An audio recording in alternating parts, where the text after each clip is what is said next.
This is Eric at Frog Valley Tropical Fruit Farm, and this is Florida Natural Farming. I'm out here with my little miniature zebus. This is Bogle Farms Uma. This is Bogle Farms Midnight 1910, the bull. He's 32 inches tall. He's quite the handsome little guy. And that's their baby, FVF for Frog Valley Farm, Cooper. He's starting to get very cute. So Pepsi's due very soon, like any day now, or probably next week, I would guess. I thought she was due sooner, but she's not.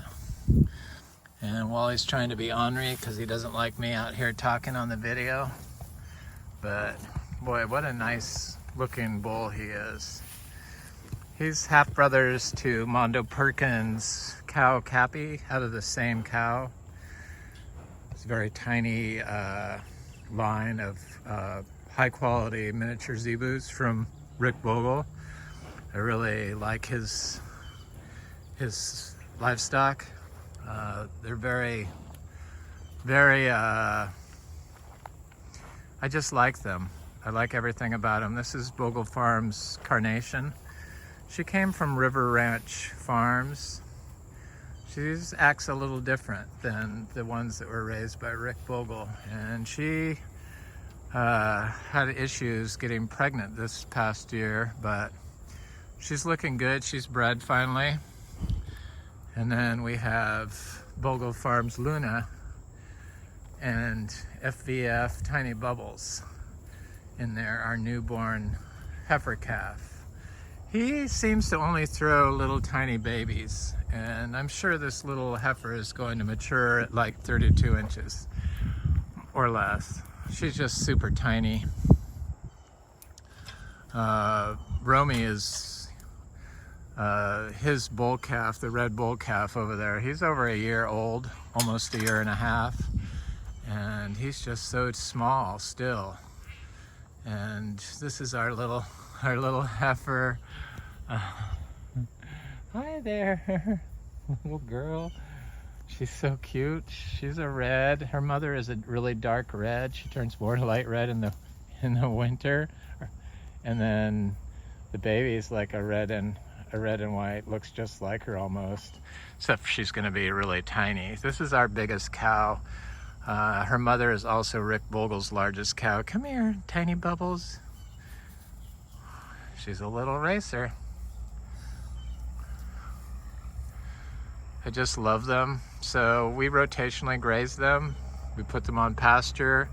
I do not put our cows with calves, newborn calves, together with the other calves. Our herd is very young, and I found that the other animals will like hit the tiny little calves, and they're just so tiny that it could kill them. In fact, I think we lost one or two that way. So I do keep our cows separate from the other animals until the babies are quite large, and I do not put them in a confined space with other cows or the bull. But I would let them out in the pasture once they get a little older, like a couple months. She would rather be out in the pasture, but she's got to stay in here until I get a pasture created for her around the outside of the barn there. She has to stay in there. We do not give mineral supplements. We do not give shots. We were biodynamic certified. They did not allow for the use of mineral blocks. I haven't felt the need for it. And a lot of breeders, this is how I do it. I'm not saying it's the correct way for you. I'm just saying how I do it. So a lot of breeders have to give selenium shots, but selenium uptake is,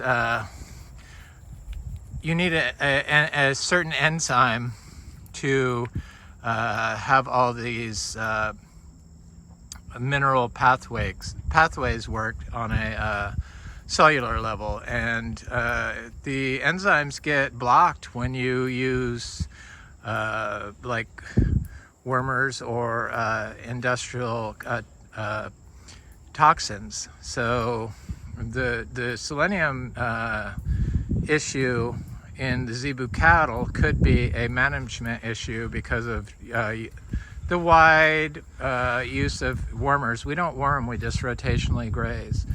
I haven't seen like there's been a problem. Our cows are very healthy and happy. I don't feed them anything but the hay extra, and the rest of the times they're out on pasture.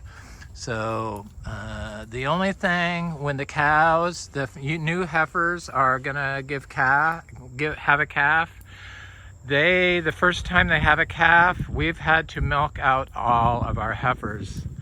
Otherwise they just keep kicking at the calf when they try to nurse on them because their tits are sensitive, I imagine. So thankfully my partner is like a cow whisperer, and these wild Zebus, because these were all raised by their mothers, including Pepsi, wouldn't let me get near them, but he's able to go up to them and milk them. I don't get what it is. I'm a little envious, but that's the way it is. And good quality hay, good quality grass hay, good, fresh water and pastures that you rotationally graze. And then Zebus do not like to get wet. So they need a barn. They're so tiny that they just need a barn to go in. And I lock them in at night, and that's why I started giving a grass hay, orchard grass hay, so you could tell that Pepsi's an inch taller than Wally. And boy, is she pregnant. Pepsi, come here, little girl. Come here, my little angel, come here. Come here, she just listens to me. She's so good. Such a good girl. I just love her. She's so darling and cute and so precious. She was like the wildest one, and I used to sit in the stall with her every day for a couple hours because I kept her in a pen, and she was still wild. And over time, she just became so friendly with me, and she allows me to milk her. She's the only one, but my partner can milk all of them. She's a good girl. You want some oak leaves, honey? Hi, Romy. Hi, Fish. You want an oak leaf? Anyway, they're great little animals. This is our farm fertility, and little tiny Bubbles is so cute. Come here. Come here. She runs underneath her mother. Can you go underneath your mother and show people how tiny you are? No. Yep, she's a little cutie. Very cute, little red paint heifer. So this is what we clean out from the barn. I have my helper here. So, Brian, I didn't give her any hay. The good hay.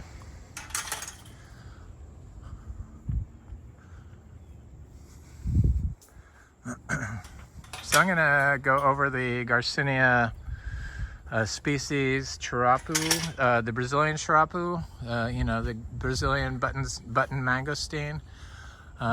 These are our mangoes, and this tree is doing a fourth bloom. It's, the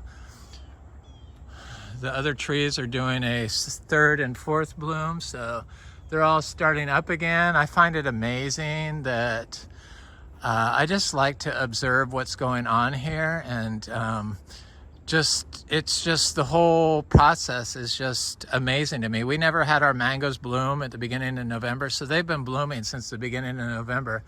And it was just so cold that all of the flowers did not set fruit. But this is the fourth bloom on this tree, and it's doing a major mango bloom. I'm excited to see the fruit. I'm not too worried about getting fruit because we've never had a problem getting a lot of fruit set on our trees, so I'm excited. I just like sharing my experience because it's really hard. When we started this, I wanted to be organic, and there really wasn't anybody to look to for information. And so a lot of the information, they would just say, oh, you can't do that here. This is Florida. And it's like, well, this is what I'm doing. Oh, that's impossible. And so unless you have a video diary to show exactly what's going on, there's a lot of space for false information to be spread from people's creative writing. And that's why I do these videos, because that way the proof is there. Look at these lychee trees. They're just covered in flowers this year. They've gotten quite large. We have Brewster and Mauritius lychee. So I do these video diaries, and I'm not really big on fruit sales, but my partner's going to do it. This tree, lychee tree, is just now starting to flower, and for some reason it's behind all the others. This one is doing a bloom on that side, and looks like a bloom on this side finally. This is a big coconut cream mango, and it did a huge, gorgeous bloom, but now it's doing another bloom. I believe this is just the second bloom on this particular tree, but it's doing a full bloom. And this tree, I wasn't sure if it was going to do a rebloom, but I see it's starting to give me a rebloom. So these trees just keep blooming and blooming and blooming until they set fruit. So the fourth bloom on a lot of them. These are our jackfruits. This is a seedling jackfruit. We're getting so much fruit and fruit set on our jackfruits. This one seems ultra productive for some reason. Not sure why that is, but it's just loaded with fruit set and new flowers, and it's just a small little seedling tree, and I see flowers all the way up. So there's a Super Julie tree that has a old bloom on it, and it's doing a full rebloom. So our mangoes are going to be very late this year, which is the opposite of what I thought, it's part of the learning experience, this whole thing on tropical fruit and learning. Sure, I've been growing for 55 years, basically on a commercial level for the past 30 different spots, not food crops, but I didn't have a lot of experience on tropical fruit, but so I had to learn the little differences between fruit trees, and every year I learned just a little bit more, and I could never understand why people would say, oh, I don't like the early bloom on my mangoes. Now I totally get it. So here's a buttercream that just started its third bloom. So I expect to get this is the old bloom, this is the new bloom. It's very warm now, so I don't have to worry about flowers not setting fruit. This is a honey kiss mango that's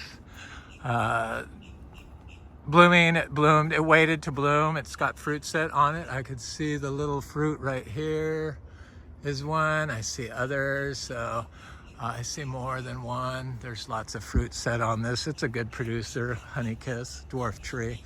There's a peach cobbler mango that I thought was going to set fruit, but even the blooms that waited mostly until it was done really didn't set fruit. But I see it's reblooming again, and I didn't know that they would just keep blooming and blooming and blooming until they set fruit. So the Quaimuc tree is just loaded in fruit this year. Loaded. I mean, it's never done this before, and I think it's going to be a very good year. And also, this is the first year that we had this black soot show up on a lot of our trees, but it's outgrown it, thank God. So it's nothing to worry about. You really need the plant pathogens, the plant antagonists are needed so that the tree, in combination with soil health principles, so that you can get an immune response generated with the production of secondary metabolites to combat plant pathogens and plant pests. It's a fruit punch tree that's on its fourth bloom, just starting. It's a complete rebloom. The old bloom, the new bloom. Old bloom, new bloom. So I'm not really worried about getting fruit this year. This is a Venus tree that it's on its fourth bloom, and it's doing a complete rebloom. There's a sugarloaf mango that's on its third or fourth bloom. There's a sweet tart tree that's doing a complete rebloom. Trees are very healthy.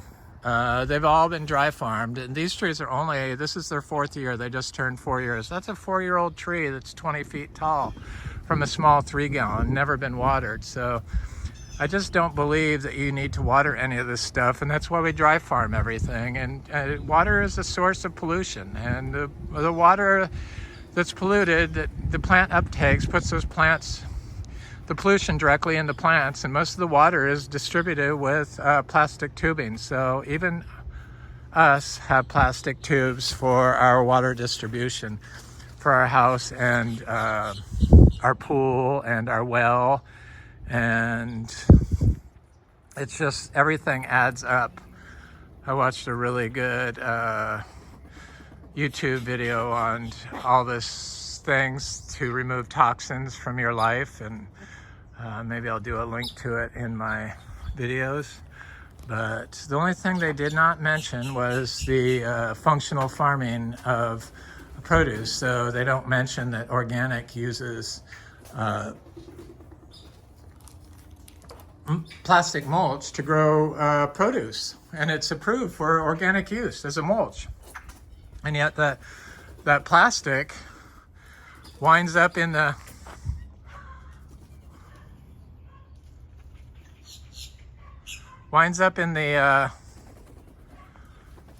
food we eat, because as soon as it touches the soil, it gets in the food. So it's a real problem. So there's that. And here's my seeds. So I bought some seeds. I bought these seeds. These came from Anderson Tropical.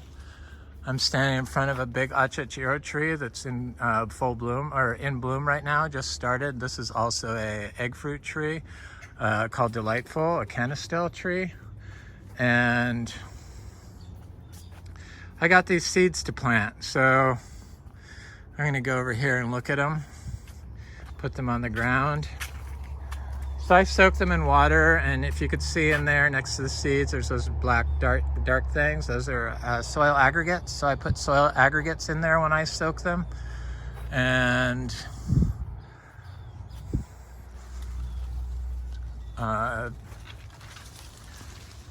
then I soak them overnight, and then I plant them. These actually have been soaking for 2 days because I wanted to use them in the video today. So I'm going to show you what they are. And I got some seeds from a friend of mine that I met online here at my YouTube channel called Chris. Chris, thanks for the purple passion fruit seeds. I'm going to try to plant those today. So I got some from Anderson Tropical. I got some Platonia insignis seeds. Since our Platonia came up from the other seeds I got from them. Or no, these came from Bellamy, actually. All these seeds came from, did they? No, these came from Anderson Tropical. So I got some Platonia insignis seeds, and then I got some Garcinia species, Brazilian Cherapu, so the Brazilian button mangosteen. And it sounds and looks like it's a really delicious fruit. It's a new species from the Amazon. And so I'm going to show you how I plant these Garcinia seeds. I've already demonstrated how I plant the Platonia insignis. It's just like the other ones. I just want to have a video log of this to show where I plant it. So when I do need to try to remember where I planted stuff to check it, I can refer back to the video. So this is the Garcinia amazonica. I imagine it's the Amazonica giant. So I was doing some research on Garcinias, and I found the new species Garcinia apostoloi, L-O-I, A-P-O-S-T-O-L-O-I, and it looks like the Garcinia debico. So I'm wondering if the Garcinia species debico is actually Garcinia apostoloi. They said it is similar to, looks similar to the Gardneriana, so it has a beak on it. So I could only see a dried image of the fruit. So I'm going to take one of these Amazonica and one of these Garcinia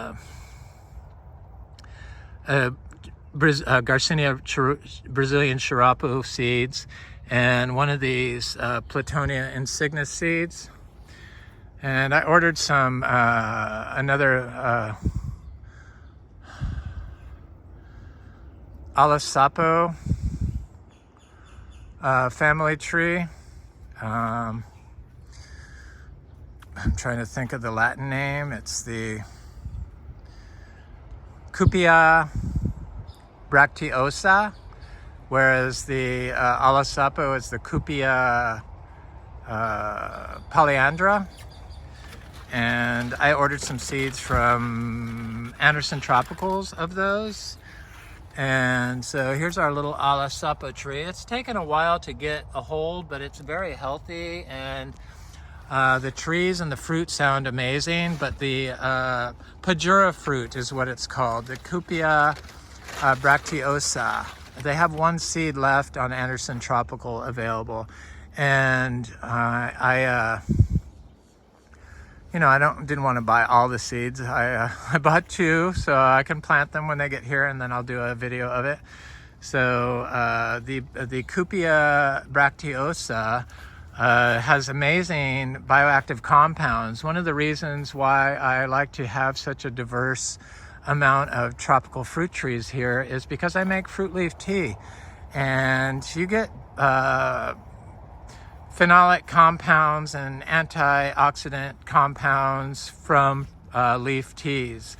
And so I try to make like at least a 40 leaf tea or a 60 leaf tea. 40 leaf tea I think is my standard. Different leaves. I'm not telling people to do this. I'm just saying what I do. I'm not a doctor, but I use 1 leaf of each. I don't boil it down. I actually heat the water up, not to a boil, just heat it up, and then I let it sit in there overnight, and then I strain it, and then I drink it. And I drink it every day, and I found that it's really helped me on my journey to health. And a lot of the health benefits come from the Garcinia. The Garcinias are full of bioactive compounds. Most of these rare tropical fruit trees are full of all kinds of rare bioactive compounds, newly found compounds in their leaf, their bark, their roots, their seeds, their fruit. And a lot of them have the most bioactive compounds that are in the leaves, and indigenous peoples have been using them to grow or for medicinal purposes for thousands of years. So you have to look up the Latin name, or sometimes you can look up the common name. So unfortunately, there's nothing on the Garcinia Brazilian Cherapu, and there's nothing on the Garcinia Amazonica gigantea, I guess. But there is stuff on the Cupia bracteosis, and there is stuff on the insignia, Platonia insignia, and the Pajura, the Cupia Pajura fruit. The tree is just beautiful. There's a YouTube video that shows it on there. I'm trying to get my little shovel so I can plant these seeds. Has the cacao fruit is not turning yellow yet. Has good information, but you have to look up the Latin name and health benefits or bioactive compounds. So I do Cupia bracteosis, Pajura bioactive compounds, NIH, when I search. That's just an example.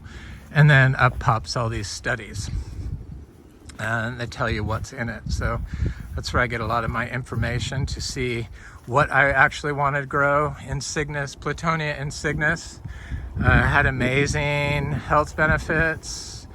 And the secondary metabolites and the bioactive compounds that they find in these fruits and fruit leaf and stuff like that are what they make pharmaceutical drugs out of that have therapeutic qualities. So the therapeutic qualities get instilled in us when we consume the fruit, the leaf teas and stuff like that. But you have to check with your doctor before you start experimenting. I'm not a doctor.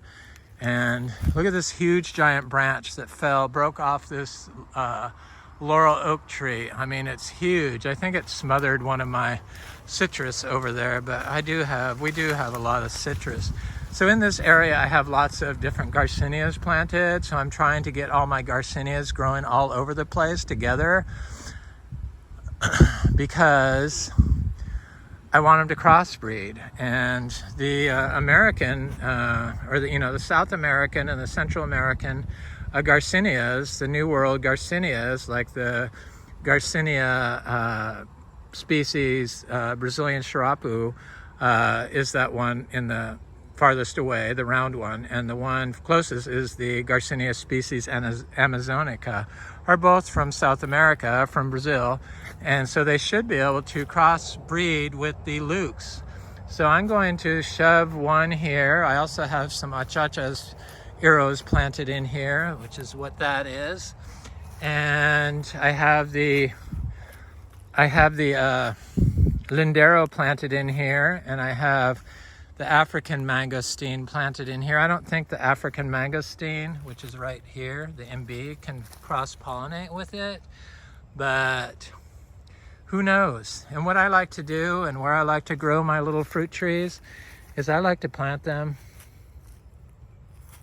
at the base of other plants. So I'm going to plant this Brazilian Cherapu fruit tree seed right here. I just dig a little hole with my finger, and I'm gonna put it right there and walk away. And that's how I do it. That's how I did all these. So I also have lots of other Garcinias planted in here, and most of them are underneath this tree. I do see that citrus. I need to probably chop this tree a little bit. It's right there on the ground. Shouldn't have killed it, but it definitely damaged it. But there's also some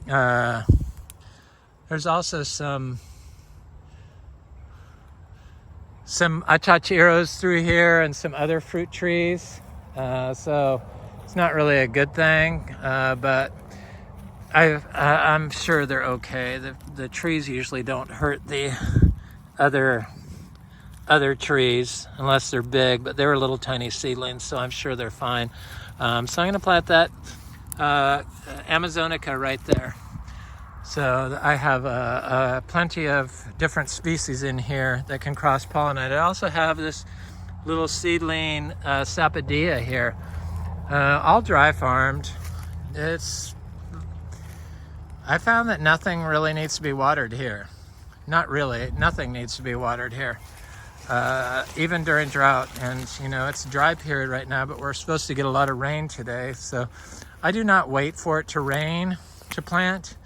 I plant when I have the seeds or when I have the fruit trees. I just don't follow rules that people put on themselves, because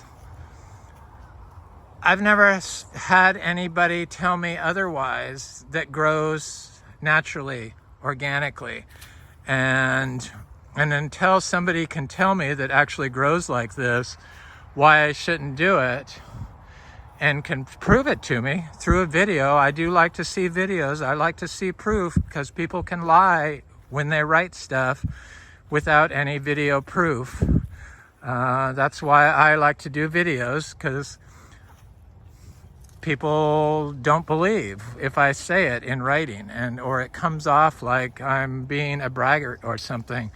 But when I actually show people what I'm doing, it's really hard to mislead people with the videos that actually shows the fruit or the size of the tree or the conditions of the soil, if you have a video confirmation. That's why I stopped being biodynamic certified and organic certified. Did I plant that other Platonia seed? Or did I drop it? Oh.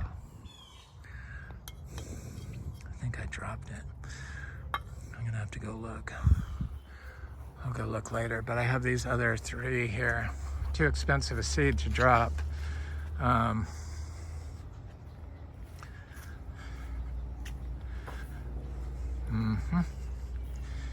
So I'm going to put these, another thing I like to do is I like to plant these Garcinias at the base of other Garcinia trees. So I have a Garcinia lindero and growing at the base of this Cherapu tree that's bigger than the little seed-grown tree.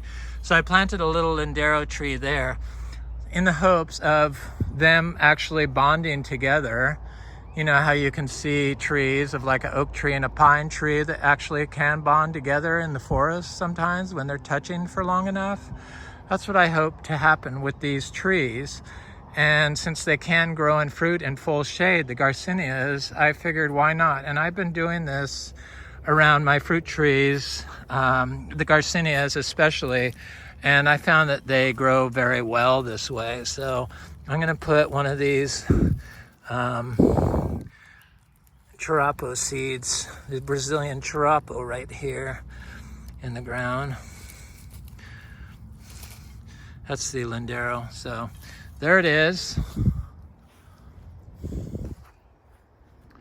And then I'm gonna do this Amazonica over here. Another tree that has lots of bioactive compounds that they did a study in Brazil, but it was all in Portuguese, was the Talicia esculenta.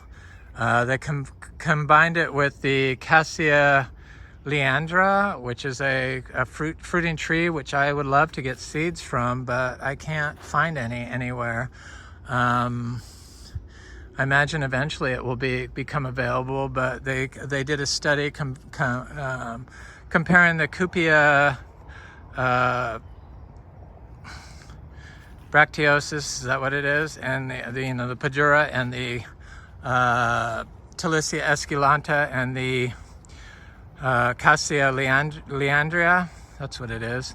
And they said that the Pajara, I could understand quite a bit of it because a lot of it's scientific anyway. So they talk in molecular language when they talk bioactive compounds, and they usually use diagrams. So it was fairly easy to understand. And then they use numbers to give you the amount of polyphenols or bioactive compounds in each one. So the Pajura fruit had the most. The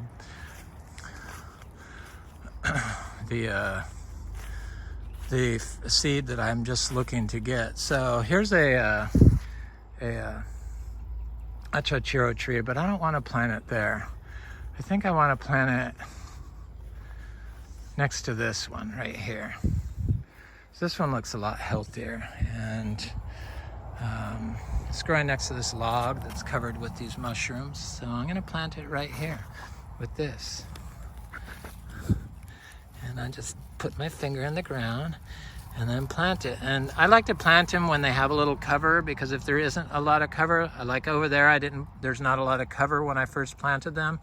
The rabbits can go in there and like bite them and kill them. So that's never a good thing. So I'm gonna go back and look for that little seed after I plant this last Platonia insignis tree, which I'm gonna do over here next to the other one.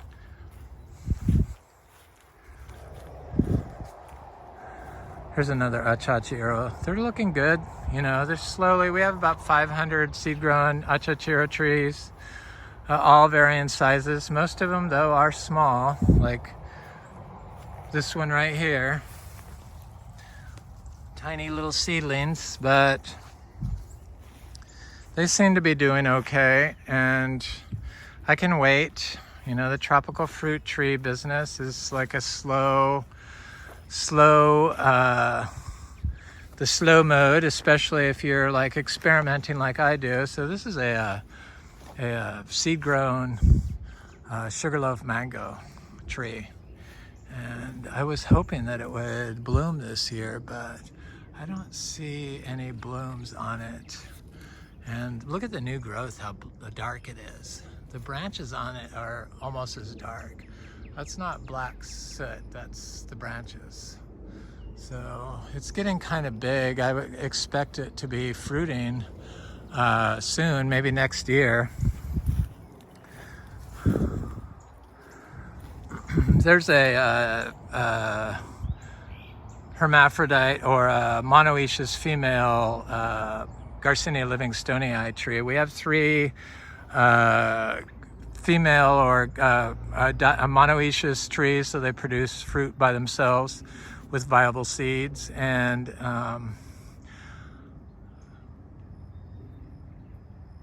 should produce, if they're unpollinated by a male, they should produce female progeny, I would guess.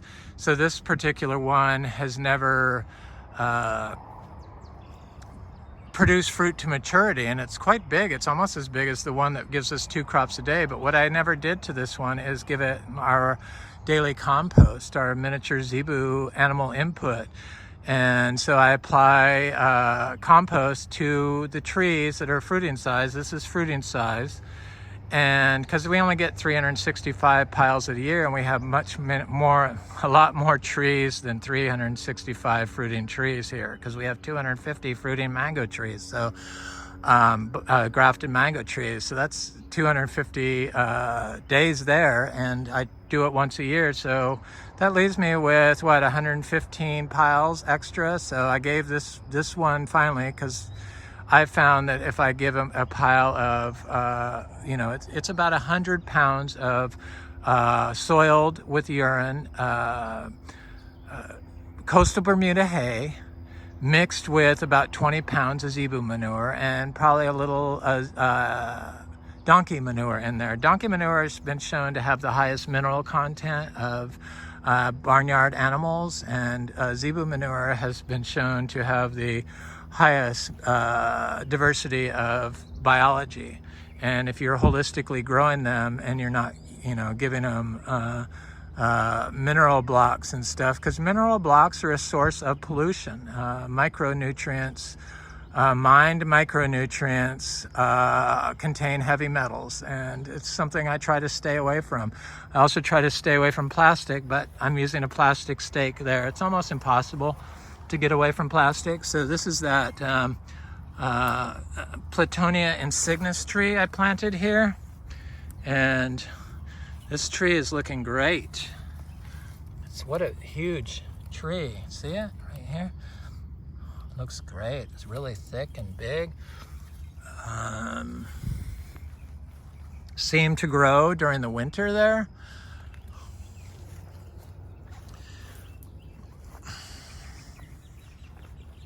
Have to go find that other seed that I dropped. So I talked about the Garcinia Zebu. Here it is. What is the Latin name? Garcinia alasopoi. Maybe I got it wrong now. I need to look at it once more to absorb it, but that's what I think it is. I think it's that new species. It looks like it. In the pictures, the fruit looked like the Zebu. Who knows? There's so much confusion with Garcinias. I'm just taking a guess. Please don't take that as truth or fact. I'm just saying what I observe, which is what I like to do here. Put out information that can be helpful to somebody else to take the information to the next level and share it with other people. So that's why I do these videos, to help those that want to grow organically and regeneratively rare tropical fruit trees in Florida especially. But I'm sure you can take some of this, what I say, and apply it to wherever you grow. But just as I take inspiration from different forms of regenerative farming, permaculture, Indian zero-budget natural farming, Korean natural farming, Japanese natural farming, biodynamic farming, and I don't copy it exactly. I just glean little bits of information and apply it to the best of my abilities. I change it, but still the flavor of it is still original. Like my compost, I don't make the huge complicated compost piles like they do in Indian zero budget natural farming, but I do use the same type of philosophies. So I use the zebu manure and I use some hay, and then rather than plant seeds in it, I let the weed seeds grow in it. And that's the same thing that they do in Indian zero budget natural farming. I just do it in a slightly different way. So no two systems are identical, and nor should they be. So this is my belief. And syntropic, I copy aspects of that, but I don't do it exactly like everyone does. I do it my way, and that's why I call it Florida natural farming. It's not meant to be copied. It's meant to be used for inspiration and for information so that you can perfect a better way for your system. Here's the Lindero, Garcinia Lindero. I have a Garcinia Mangostana. I believe Garcinia Mangostana can be grown here, no problem. This one made it through the winter, seed-grown tree. Got new leaves that are coming out a little funky. I don't know what that's from. Maybe it got damaged. Here's that Pleutaria bone shell. I have found some of my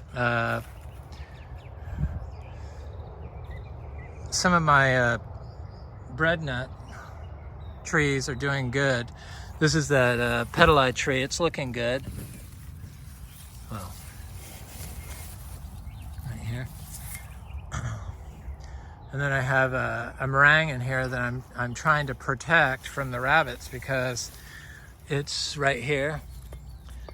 I built this thing around it so the rabbits couldn't get in there and kill it because they got my other meringue tree. So it's a little protected in there around these pots. I need to remove that plastic label. All this stuff is so hard to get away from. It's just, there's a cacao right there I could see.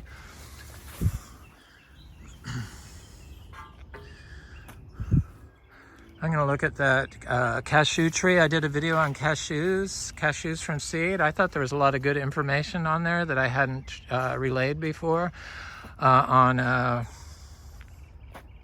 number of years it takes for them to fruit. We have one that's a year old that's flowering from seed, and how most farms grow their cashews from seed. Just the large commercial ones do grafted trees, but most of the farms where the nuts come from are small lot farms, and most of 97%, I believe. I did a link to the study on this information just in case somebody wants to verify what I'm saying. On the bottom of the reference section of my last video, the February 4th video, and it was like the least popular video I've made. And I find that a little interesting. So this is that cashew that's a year old. I wanted to experiment. I did videos of this. It's a year and some months old, but it's a year old, and it's got flowers started on it right here. And I did videos of this tree, and I wanted to experiment to see what, I gave it a fresh supply of my daily compost. That's what that is. There's zebu manure. There's rules against applying fresh manures to food crops. You have to wait 120 days. But if you mix it in the soil, you can harvest food after 30 days. So, but if you put it on top like this, then you have to wait 120 days before you can sell fruit to the public. But this tree, I didn't even think was going to set fruit. It looks like it's trying to bloom up here too.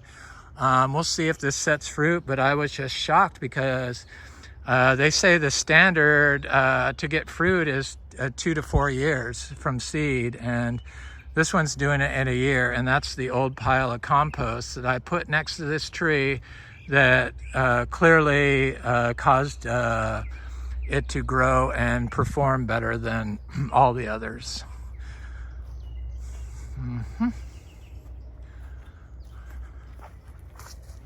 There's another one I experimented on, but this one's not flowering. Anthony, I have a lot of star fruit. You should come by and get some if you want them, because we got them, and I'm not gonna pick them. I'm gonna probably pick them, but I'm not gonna eat them. I don't eat star fruit. I have too many selections here to eat all the time. Here's my pomelo tree. I thought it set fruit, but it looks like it did not. The flower fell off. So this is the first, oh, here they are. It did, it is trying to set fruit. Right there, it's got some fruit set on it. So that's good. Most of the flowers did not set fruit. It didn't have a lot on there, but it had that on there. I'm gonna go look at my Miko lemon and then wind this video up. The Miko lemon is our own lemon. There's another pomelo tree that's got flowers on it. This is a Rangapuri lime. This is an achachura tree covered in grass. This is a big kwai muck tree that's not flowering. This one has fruited before. We have two different types of kwai muck that produce fruit. The grafted tree produces a lot more fruit than the seed-grown tree.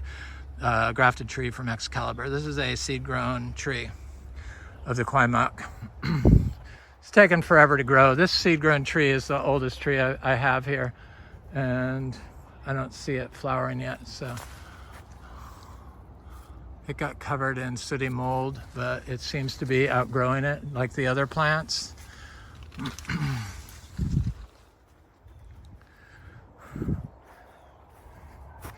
There's my water I use to plant that, or to soak my seeds.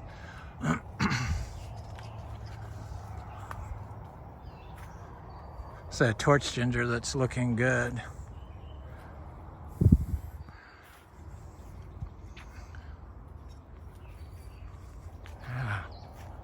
Deer fly was biting me, lovely. I hate deer flies.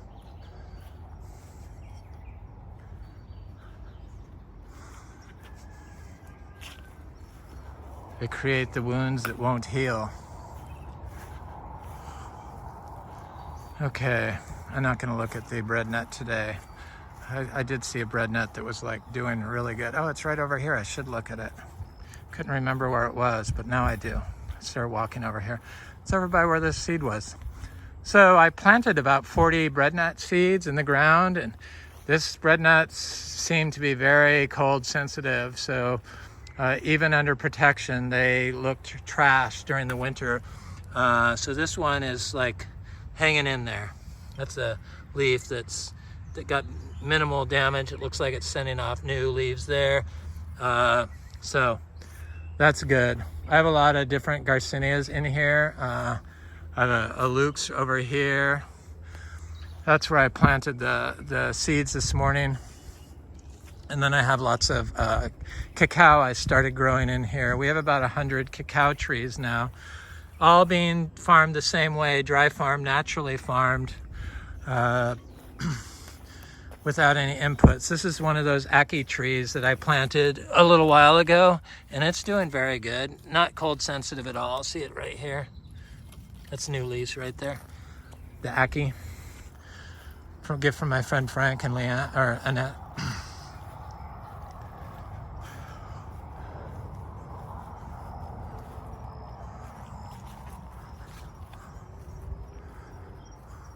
Here's a cashew. It was planted the same time as that other one. It's a little cold sensitive. That's what those spots are. You need to put cover over them to protect them from the cold. That's why I'm trying to get more bananas. This is a juicy pearl, or no, a peach cobbler mango.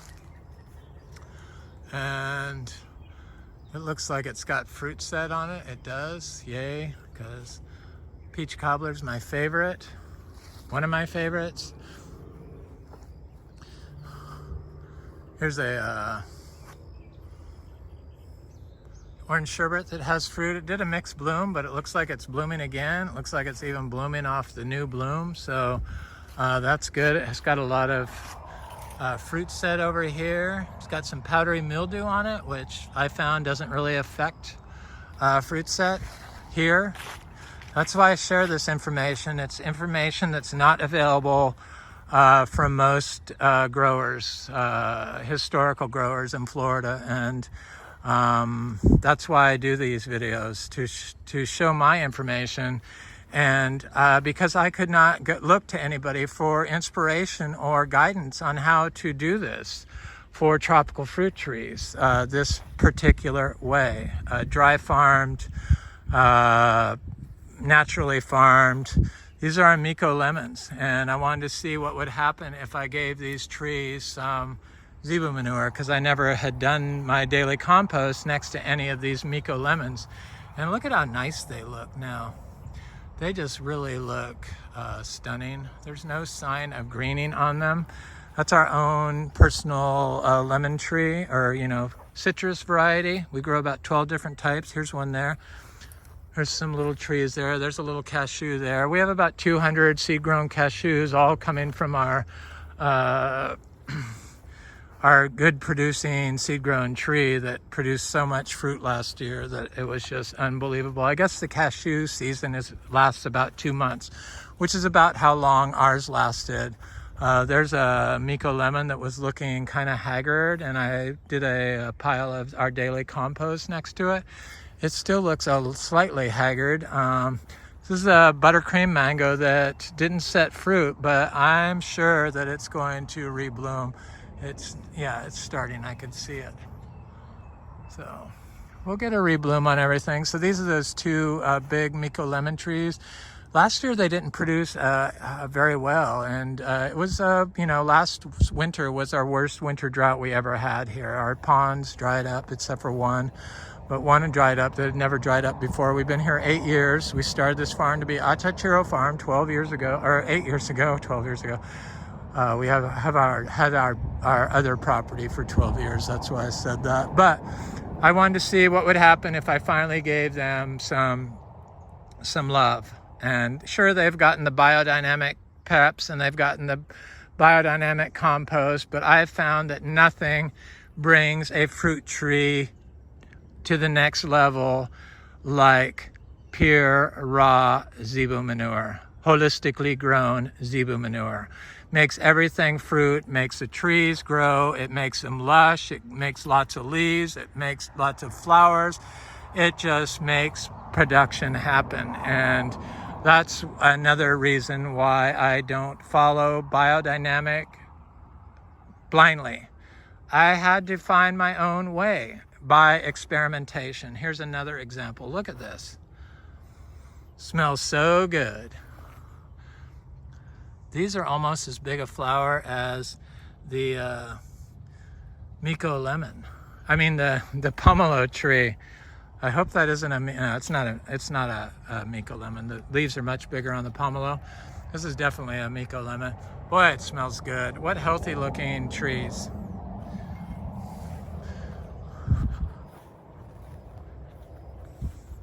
Here's our black sapote, which we still have fruit on. I'm waiting on this fruit until they ripen on the tree, so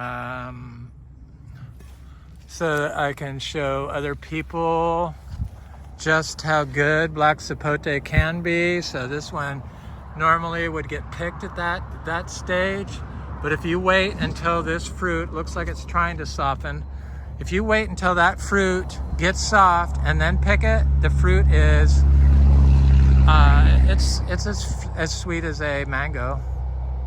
Ours are anyway. Anyway, all this information that has not been available in the past is now available thanks to my video diary. So there's one of my roses. This is a cutting of a Floribunda rose, antique Floribunda, thornless one. And it blooms pretty much year round. It also gets very nice hips. It's from the 19th century. I forget the name of it. Got lots of little guavas, which is what this is. And surely that's not a flower on that guava. Seed-grown guava trees from my friend Frank and Annette. They gave me about 10 different species of guavas. This is a big Ruby Supreme guava that in the past has always had huge crops on it. And I know that I saw a nice fruit on this tree yesterday and I didn't come over here and pick it. It was perfectly ripened. But today, is it gone? Here today, gone tomorrow, the beauty of the fruit. Yeah, I don't see it. Got picked. Somebody ate it. Oh, there's one up there. Some fruit up there that looks, there it is. But there was a nice big fruit on it that I was gonna come get this morning, but it's already gone.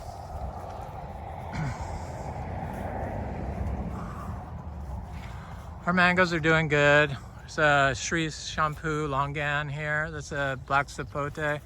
There's a Super Julie tree. Here's a orange sherbet mango. We get lots of mangoes on our fruit trees.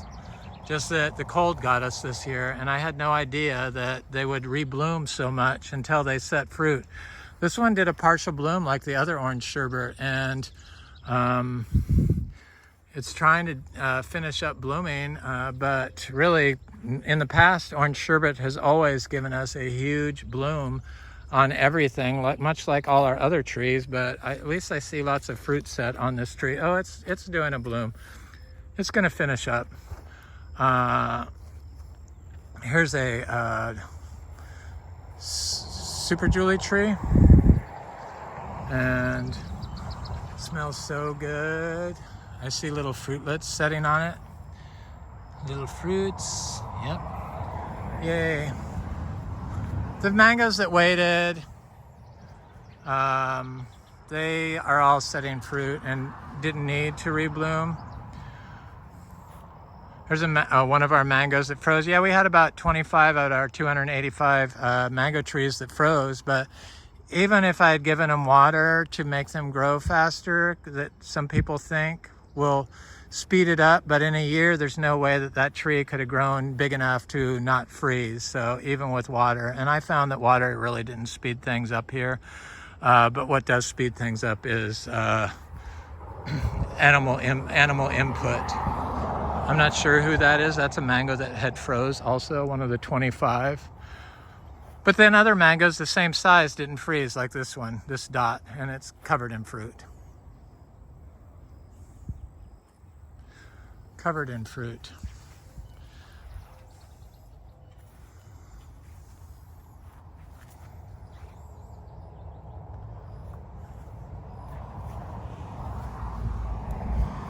There's a Gary tree, also has fruit on it. Gary's okay. It's not anything I'd rave about, but it's an okay fruit. I like Gary's ill though. Here's a Floragon mango. It's covered in fruit. These mangoes up here waited to bloom until it was warm. Smart mangoes. I think the mangoes near the barn that got extra manure that I thought was the reason why they weren't setting fruit was from the manure. Bloomed so early because they got so much manure and it was so warm, and then it got cold, and then it got warm, and then it got cold. This is a Kezar tree that, you know, it had powdery mildew, still does, but it doesn't affect the fruit set. I mean, this goes against what the conventional growers tell you. Probably my proudest achievement, I believe, is the fact that people don't discuss the overuse of copper to spray their mangoes with, which copper causes cognitive decline. You do consume it when you consume the fruit that's been sprayed with copper, so it causes cognitive decline, and they figure it might be one of the primary catalysts, or a catalyst for dementia. And dementia rates are rising, and it's all due to how our food is being grown, which is another reason why I do these videos, to show an alternative to people that want to grow healthy food and give their trees and their habitat regenerative qualities. This is a orange crush mango, or not mango, orange crush jackfruit that's just covered in flowers, fruit, just everywhere is just covered.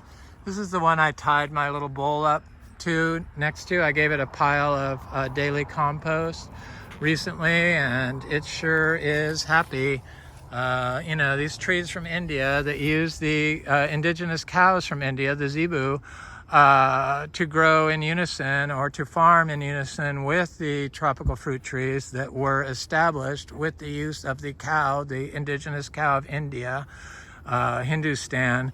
They respond well to the indigenous farm practices of the use of manure inputs, especially the indigenous cow of India with the indigenous plant of India seem to really, really do well. This is a Super Julie tree. It waited to bloom. It's just starting pretty much, but it's getting blooms all over it. Then I have a Florigon tree up here that's covered in bloom. There's a custard apple, Annona reticulata, that's doing good. This is one of our Miko lemons. I'm going to look at the cac tree and then I'm going to wind this video up. So I'm almost done. Maybe I'll wind it up after I look at the... This is another orange crush jackfruit that's got fruit on it. Not covered it, but it's got quite a bit. It's a black sapote. This is a male Garcinia humbromiana tree, the seashore mangosteen. I do leaf teas out of all these fruit trees. The only one I don't put in my tea is the ackee and the star apple. Or no, the star fruit. I put the kaimito in there for sure, and the juicy pearl. This is a male Garcinia livingstonii. This is a hermaphrodite or a monoecious female Garcinia tree that has produced fruit well, but I had given it daily input of manure. This is a cac mango tree, and it's got fruit all over it, but also look at the powdery mildew. I'm showing this so that in a month I could show it again and show that it has fruit all over it. Sure, a lot of these fruit will drop off. That would happen anyway. So, but most of them will, you know, at least one or two will stay per drop. Probably one per branch is what I like. I don't want the branches breaking, so sometimes they can get like 10 on there, like on an ice cream mango that can produce 3 crops a year here for us. I don't claim that our crops are going to be huge on a tiny little 3-year-old tree, especially if it's the 3rd crop of the year, in the 3rd season. So in the fall, the crop could be smaller than the 1st crop. And in a young, small tree, because our mangoes, our oldest one, I believe, are 6 years old. Maybe it's 7, but I think it's 6. Here's a seed-grown jackfruit tree that has fruit on it. That's a grafted jackfruit tree that has fruit on it. There's an Inga spectabilis tree. I'm fairly certain that we're going to get fruit off our Inga trees this year. Fairly certain. They're all seed grown. These are all seed grown trees. There's a very healthy Adamoya tree. Seed grown. Never lost its leaves. I thought it was a cacao tree until my friend Dan pointed out the new growth doesn't look like a cacao. I'm like, maybe you're right. He was right, of course. I make mistakes. I'm not perfect. I just try to spill a bunch of information out there and let people make their own judgments and get inspired with what inspires them. Some people get different things out of my videos. I don't understand how I could inspire somebody to clear cut a huge forest next door to us with this farm, but that's what I did.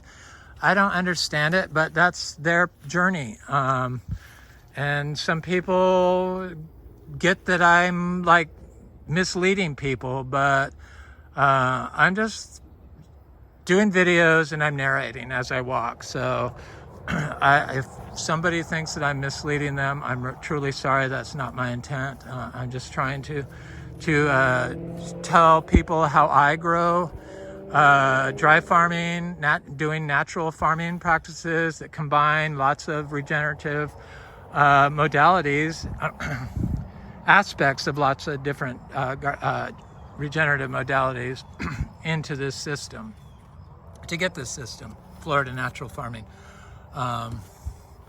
focuses on soil health. And that's our main focus. Soil, the health of the soil. Look at all the fruit on this Garcinia gardneriana. So here's a female Garcinia hombromiana tree, a rare fruit, weird fruit explorer, the Weird Explorer on YouTube. Used to be the Weird Fruit Explorer.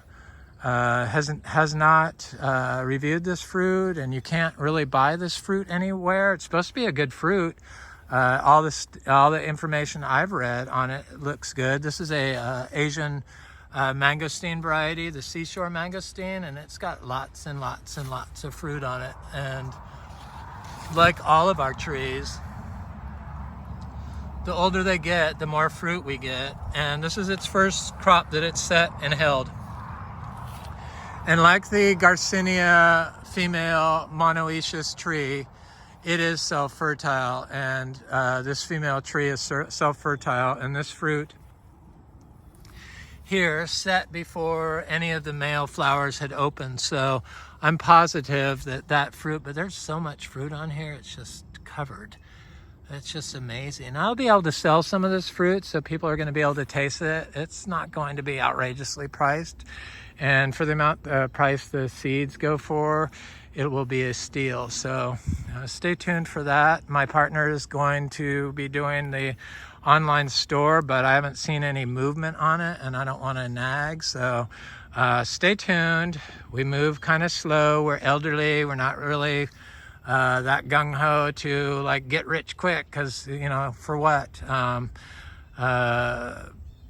It's more about being healthy. Our journey is more about our health than about our monetary health, which has always been good. So here's a cashew tree seedling. There's a cashew tree seedling. I put a pile of daily compost next to it. I did do a couple piles of daily compost to try to get this tree to fruit this year. Last year it did not fruit when we had our winter drought. It did not flower last year. It started flowering 2 winters ago, and it did not it had fruit on it. That's how I knew it was a female tree. But I decided I would put a daily compost next to it and see if it started flowering. And that first branch that flowered is this one right here, where I put the first pile. So then I put another pile next to it. And of course you have to wait 120 days before you can sell the fruit to the public, which will be well within that range or past that range. There's a cashew seedling there. These are black sapote trees. I have some other fruit trees in here, sapodillas, bananas, of course. We have 450 ice cream Java bananas. There's a sapodilla, there's a mango there. This is a black sapote, there's a sapodilla, and there's a cherry of the Rio Grande, a black one, delicious. The entire tree is covered in flowers.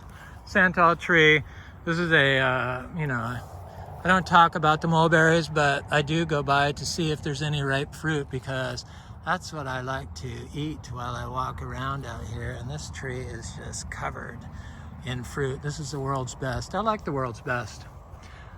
We have a few different varieties of mulberry trees. They're nice trees. I like them. Anyway, this is Eric at Frog Valley Tropical Fruit Farm. This is Florida Natural Farming.